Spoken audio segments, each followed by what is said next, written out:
جی وہ شکریہ۔ اس ٹائم دورانی صاحب بھی ہمارے ساتھ موجود ہیں اور ان سے بھی ہم پوچھیں گے کہ آپ کیا میسیج دیں گے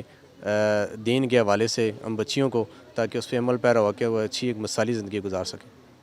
جی الحمدللہ، یہی جو غدامی صاحب بتا رہے تھے، ہم نے ایک آپس میں بیٹھے ہوئے تھے، سوچا کہ جیسے بوائز کا جو ہے وہ ہر جگہ ایونٹ ہوتا ہے، بوائز کو ہر جگہ بلایا جاتا ہے، بوائز کو ہر جگہ رسپیکٹ ملتی ہے، تو ہم نے کہا کیوں نہ ہم اپنی بیٹیوں کا بھی اسی طرح ایک پروگرام رکھیں، اور الحمدللہ ہم نے وہ پروگرام رکھا اور آج بڑی خوشی ہوئی کہ بچیوں نے اس میں بھرپور انداز میں شرکت کی، اور ہم یہی میرا پیغام ہوگا کہ یہی بچیاں اسی طرح اگر ان ایونٹس میں، ان پروگراموں میں حصہ لیں گی اور اسی طرح باپردہ زندگی گزاریں گی تو آنے والی وقت میں انشاءاللہ یہی ہمارے قوم کے معمار بنیں گے۔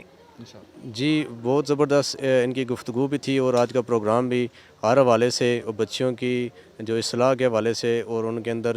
دین کے جوش و جذبہ کے حوالے سے بہت زبردست کاوش تھی۔ ہم امید کرتے ہیں خدامی صاحب سے کہ یہ اس طرح کے پروگرام کا سلسلہ جو ہے جاری رکھیں گے۔